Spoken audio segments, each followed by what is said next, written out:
invasion. Jānis Sārts joins us now. He's the director of the NATO Strategic Communications Centre of Excellence in Riga. Welcome. Thank you very much for joining us. Tell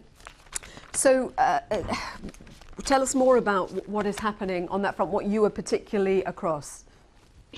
Well, first and foremost, our observation is that Russia this time around lost the information war in the West and is now clinging on to the Russian-speaking population. That is where the majority of the battle is being fought. And clearly, they are still now, after 3 weeks of invasion, trying to put up a viable strategy to shift the narrative in the Western audiences, but I don't think they are succeeding in any form. But they're still quite successful in a Russian-speaking environment. And what is being done for Western audiences, and how is it being stopped? Well, I think there have been three key factors, four actually. First is that this is the war that we've seen unfold live on social media, and that has been brought to us by Ukrainian people, showing the suffering they're going through, the tragedy through very personal, individual human perspective. That has really been a big factor in that. Second factor, we strongly believe that Russian disinformation actors led by Kremlin were actually unaware of the decision of President Putin to go ahead with a full-scale invasion, therefore not prepared. Third is a successful US strategic communications campaign they run in a run-up to the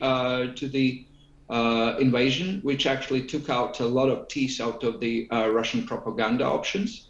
And ultimately, Western social media companies have, I would say, done a quite good job in trying to raise to the occasion and prevent disinformation to spread. Still, it is possible, but not to the extent we've seen in 2014-15. And we do hear from people in Ukraine who have relatives and loved ones in Russia who say that they've effectively fallen out in some situations with them because the people in Russia don't believe what they're telling them is happening in Ukraine because the disinformation has been so effective.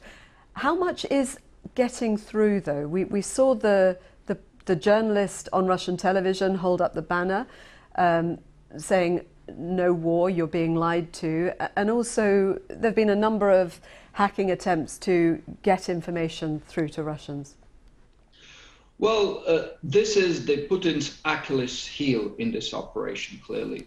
He has told Russian people something that doesn't really exist. There are no big casualties, there are no atrocities, no civilians are being killed, which is opposite.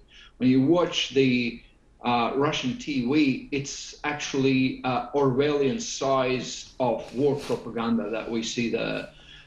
And that is a vulnerability. Of course, a big part of a population are hypnotized by the Kremlin TV, but of course, at some point, as Russians say, fridge is going to win the TV.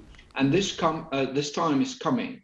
So yes, there's still, I would argue, a large population in Russia that is within the Kremlin's narrative, but there is increased number of people, especially in Moscow, St. Petersburg, and other areas that are clearly seeing the war for what it is. And this process is ongoing, but it might take a while.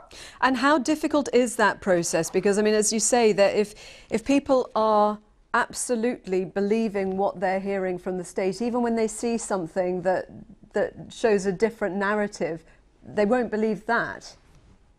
Well, there's this psychological kind of state where people block the information they just don't want to believe because it's too painful. That is what I think is happening to a lot of Russian audiences. What I think is going to get them to change their mind, it's realities of the war coming back and stories of the Russian soldiers, which are by no means put in a position by Russian commanders to survive in this war, and their tales.